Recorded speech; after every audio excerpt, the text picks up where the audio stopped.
ఇంకోటి కూడా నిర్మోహమాటంగా చెప్తున్నాను, దయచేసి పండ్లు దేవతా పూజలకు మనం ఎక్కువ ఉపయోగిస్తూ ఉంటాం. నా తిట్టుకున్నా పర్లేదు, సర్వే జనాశుకున్న భవంతు అన్నారు కదా, మళ్ళీ ఈ మాట ఏంటి అంటారేమో. కొన్ని ఒక వికృతమైనటువంటి చేష్టలు చూస్తూ ఉన్నాం. కొంతమంది బాహాటంగా మేము ఇదే చేస్తాం, మీరేం చేసుకుంటారో చేసుకోండి అని చెప్పి మన మీద ఛాలెంజ్లు కూడా విసురుతున్నటువంటి వీడియోలు కూడా కొన్ని చూశాను. దయచేసి కాబట్టి హిందువుల దగ్గరే కొనండి, ఇది నా మనవి. దయచేసి చెబుతున్నాను, మన హిందుత్వం బతకాలి, మన భారతదేశం హిందూ దేశం అని చెప్పి మనం పిలుస్తూ ఉంటాం. దేవుడికి పెట్టేటువంటి పండ్లు అవి కూడా వాళ్ళ లాలాజలంతో మేము ఎంగిల్ చేస్తాం, మీరు కొంటే కొనండి లేకపోతే లేదు, మీరు ఏం చేస్తారని చెప్పి మన మీద ఛాలెంజ్ చేస్తున్నప్పుడు కనీసం మేల్కోవాల్సినటువంటి పరిస్థితి మనకు కూడా ఉంది. ఖచ్చితంగా గురుగారు. దేనికంటే మనం భగవంతుడు అంత విశ్వాసంతో ప్రేమతో భక్తితో మనం భగవంతుడికి నివేదన పెడుతున్నప్పుడు చాలామంది అడుగుతారు, మరి ఎంగిలి పండు శబరి పెట్టలేదా రాముడికి అంటే, దాంట్లో భక్తి కనబడుతుంది, దీంట్లో వ్యతిరేకత కనబడుతుంది, తేడా ఉంది కదా గురు కదా. భగవంతుడు ఆవిడ ఎంగిలి పండ్లని ఆయన స్వీకరించాడు. ఇక్కడ ఎవరో ఎంగిలి చేసిన పండ్లని మనం ఎట్లా పెడతాం? ఆవిడ డైరెక్ట్ కొరికి ఇస్తూ ఉంటే దేవుడు చూశాడు, ఆయన కావాలని తీసుకున్న సందర్భం, తీసుకొని స్వీకరించిన పరిస్థితులు అది. ఇప్పుడేమో ఎవరో ఎంగిలి తీసుకొచ్చి మన దేవుడికి ముందు పెడతాము అంటే, అరే కింద పడ్డ పుష్పమే మనం తీసుకెళ్ళి దేవుడి దగ్గర పెట్టాం. అలాంటిది ఎవరో లాలాజనం వాళ్ళు ఎలా ఉంటారో అందరికీ తెలుసు. నేను వ్యతిరేకత కాదమ్మా, ఉన్నది అంటే వాళ్ళు ఛాలెంజ్ చేసిన దానికి మనం కనీసం మన ధర్మం ఉండాలి. మనకు మన ధర్మాన్ని కాపాడుకోవడానికి మన వంతు ప్రయత్నం చేయాలి, మన బుద్ధి వాడాలి. కనీసం ఏం లేరా మన వాళ్ళు అమ్మేవాళ్ళు? లేదు, చేసేవాళ్ళు చేయండి, వ్యాపారం చేయండి. ఏ పండ్ల వ్యాపారం కంటే అంతకుమించింది ఏముంది చెప్పండి? అరే కూల్ డ్రింకులు తాగితే రోగాలు వస్తున్నాయి, కూల్ డ్రింకులు తాగొద్దు, పండ్లే తినండి అని చెప్పి డైరెక్ట్ అందరూ కూడా అడ్వర్టైజ్మెంట్ ఇస్తున్నారు. మరి ఎందుకు ఇవ్వరు ఛానల్ వాళ్ళు, మన వాళ్ళందరూ కూడాను? అరే హిందువుల దగ్గర కొనండి అని చెప్పి చెప్పడం తప్పే ఉంది దాంట్లో.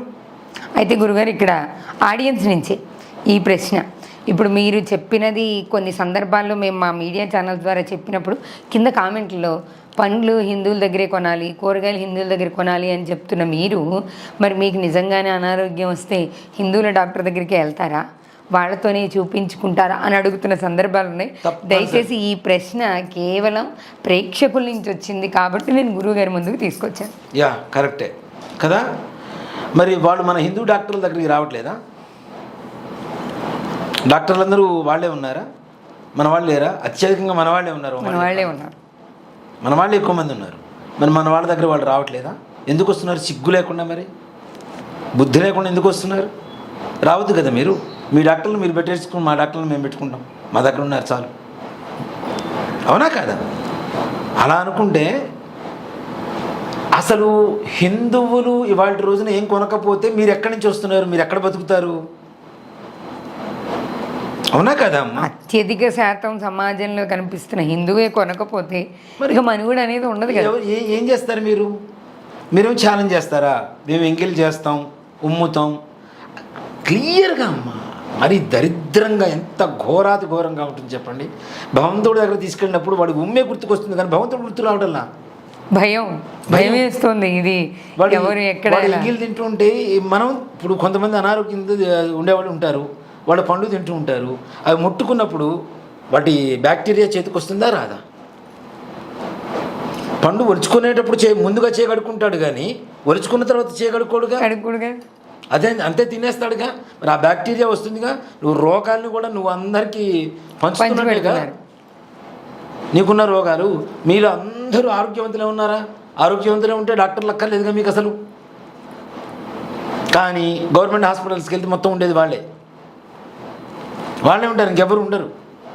ఆ జాతి వాళ్ళే ఎక్కువ. ఎక్కడైనా చూడండి వాళ్ళే ఉంటారు, రెండో వాళ్ళు ఉండరు. అవునా? మరి అట్లాంటప్పుడు మీరు చేసే పనే తప్పుడు పని.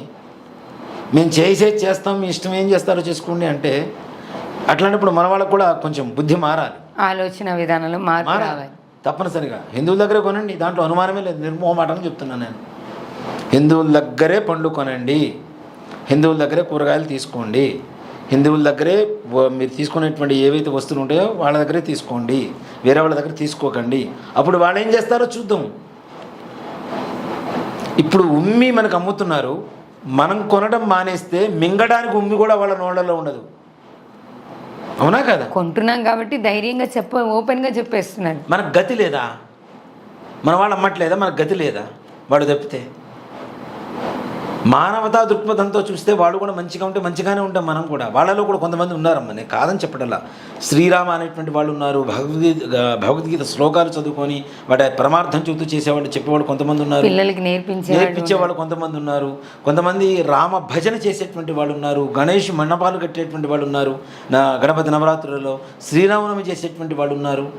మొన్న మధ్య ఒక ఆయన చూశాను ముస్లింని, ఆయన తప్పనిసరిగా శ్రీరామనవమి ఆయన ఆధ్వర్యంలో చందాలు వసూలు చేసుకొని చక్కగా కళ్యాణం చేయించి పానకం వడపప్పు పంచుతున్నాడు, అన్నదానం చేస్తున్నాడు.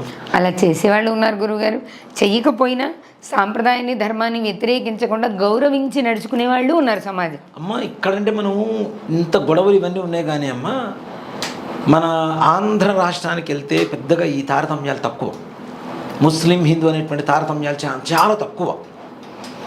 కరుడు కట్టుకున్నటువంటి ముస్లిమ్స్ లేరు అక్కడ.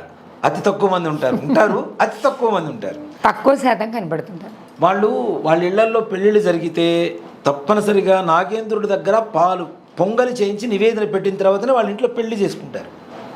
ఆంధ్ర సైడ్ నేను అక్కడ గుళ్ళో చేసినప్పుడు ముస్లిమ్స్ వచ్చేవాళ్ళు, వచ్చి డబ్బులు ఇచ్చేవాళ్ళు. ఎందుకు? అసలు ముస్లిం లోపలికి రావడం ఏంటి? రాడు.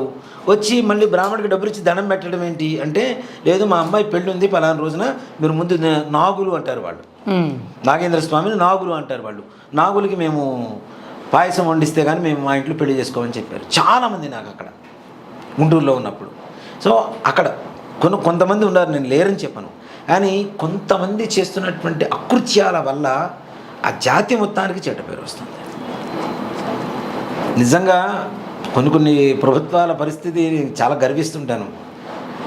భారత్ మాతాకి జై అని అన్నటువంటి వాడు జనగణమన పాడుతుంటే ఎట్లా ఉంటుంది? గర్వంగా ఉంటుంది, కాళ్ళు ఎగరేసేంత గర్వంగా ఉంటుంది. పాడిచ్చారా లేదా? అనిపించారా లేదా? ఎవరి కోసం అంటారు? నువ్వు ఉండేది భారతదేశంలో, భారత్ మాతాకి జై అంటే అనవా? ఒక్కోడు అడిగే ప్రశ్నలకి అంటే డిబేట్ అవుతుంది మన పరిస్థితి. కానీ అంటే ఒక్కొక్క వాళ్ళు మాట్లాడే మాటలకి చాలా బాధేస్తుంటుందమ్మా. భారత్ మాతానా, ఎంతమంది భర్తలు నీ తల్లిగాని అడిగాడు ఒకడు. భారత్ మాతాకి ఎంతమంది భర్తలు ఉన్నారు? మీరందరూ కొడుకులా అని అడిగాడు ఒకడు. సిగ్గుండా అలా మాట్లాడడానికి. భారతదేశంలో భారతదేశం గడ్డలో పెరిగి భారతదేశం ఆహారం తింటూ మళ్ళీ భారతీయుల వల్ల బతుకుతూ మళ్ళీ భారత మాతని అవమానిస్తావు నువ్వు. తప్పు కదా అది, మహాపాపం కదా. మనం ఇప్పుడు ఏదో రాష్ట్రం నుంచి వచ్చి ఇంకో రాష్ట్రానికి వస్తే, నేను ఆంధ్రాలో పుట్టి పెరిగానమ్మా, తెలంగాణలో తింటున్నాను, ఇక్కడ ఉన్నాను. తెలంగాణ అంటే ప్రేమ పెరిగింది. ఎక్కడ అంటే మాది హైదరాబాద్ అని చెప్తాను నేను. ప్రాపర్ ఎక్కడ అని అడిగితే చెప్తా ఊరు పేరు. మీది ఎక్కడ అంటే హైదరాబాద్ అనే చెప్తా. హైదరాబాద్ ఇక్కడే కదా. మరి నేను ఇక్కడి నుంచి నిజంగా ఒక మాట చెప్పాలంటే, హైదరాబాద్ వదిలి ఒక 2 రోజులు వేరే ఊరు వెళ్తున్నా బాధగా ఉంటాను నేను. మా 2 రోజులు మన జనాన్ని కలవమా, మన జనాన్ని చూడలేకపోతామా, మన జనాలతో మాట్లాడలేకపోతామా, ఒక బాధ. నేను 2012 టైంలో సింగపూర్ అటు వెళ్ళాను. 10 days first time. 10 days Hyderabad వదిలిపెట్టిపోవాలంటే ఎయిర్పోర్ట్ పోతే బాధ వేసింది నాకు. బాధతోనే ఫ్లైట్ ఎక్కా. అక్కడికి వెళ్ళిన తర్వాత 1, 2, 3, 4, 5 రోజు లెక్క పెట్టుకుంటున్నాను, ఎప్పుడైపోతాయి, ఎప్పుడు హైదరాబాద్ పోదామని. మనం ఒక ప్రాంతం నుంచి ఇంకో ప్రాంతానికి వచ్చినప్పుడు అక్కడ బతుకుతున్నటువంటి, మనకు బతుకునిస్తున్నటువంటి గడ్డని మనం ప్రేమించకపోతే, అలాంటిది మనం పుట్టి పెరిగి మనం ఇక్కడే తింటున్నాం, ఇక్కడే పెరుగుతున్నాం, ఇక్కడే చూస్తున్నాం, అలాంటి మన భారత మాతని, భారతదేశాన్ని గౌరవించకపోతే ఎంత పాపం నాన్న. ఏదో దరిద్రమైనటువంటి సామెత ఉంటుంది, తినేది మొగుడు సొమ్మని పాడేది వేరే వాడి పాట అన్నట్టుగా. అంత దరిద్రంగానే ఉంటుంది. నువ్వు వేరే దేశాన్ని పొగడాలనుకుంటే అక్కడికి వెళ్ళిపో. రాబోయే రోజుల్లో ముందుగానే చెప్తున్నాను, ఛాలెంజ్ చేసి చెప్తున్నా, హిందుస్థాన్ అంతే, రెండో మాటే లేదు. హిందుస్థాన్ గ్యారంటీ. హిందూ దేశంగానే మారబోతోంది తప్పనిసరిగా. దయచేసి ప్రభుత్వాలు కూడా ఒక చిన్న మనవి చెబుతున్నాను. మొన్నటిదాకా కుటుంబ నియంత్రణ పెట్టారు, కుటుంబ నియంత్రణ పెట్టకండి, హిందూ జాతి తగ్గిపోతుంది. కాబట్టి హిందూ జాతి పెరగాలి అంటే పూర్వకాలం పద్ధతే కరెక్ట్. ఒక కుటుంబంలో 4, 5, 10 మంది పిల్లలు ఉన్నా సరే వాళ్ళకి కావాల్సినటువంటి విద్య, తప్పనిసరిగా వైద్యం, ఈ 2 ఫ్రీగా ఇవ్వండి. ఇంకేమీ వద్దు మాకు.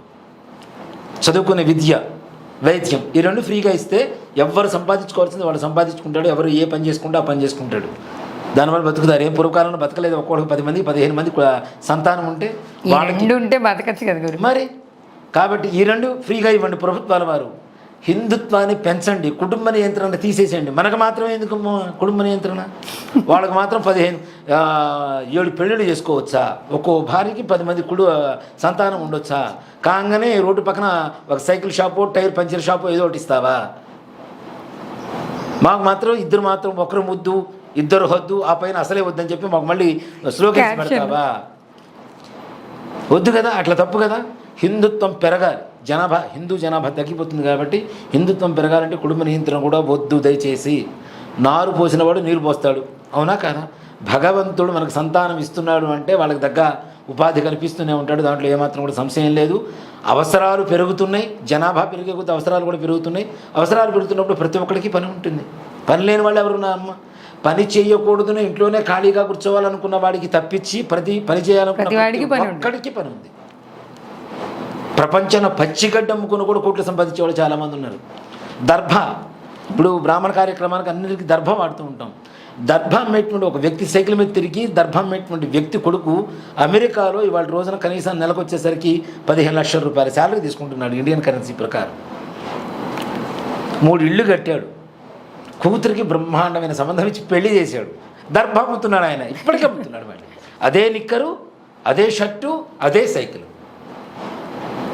జీవితాన్ని నిలబెట్టింది అదేగా గురుగారు. మరి సో కాబట్టి దయచేసి హిందువుల దగ్గరే కొనండి, హిందుత్వాన్ని పెంచండి. హిందుత్వాన్ని పెంచడమే కాదు, హిందూ ధార్మికతను కూడా పెంచడమే మనం.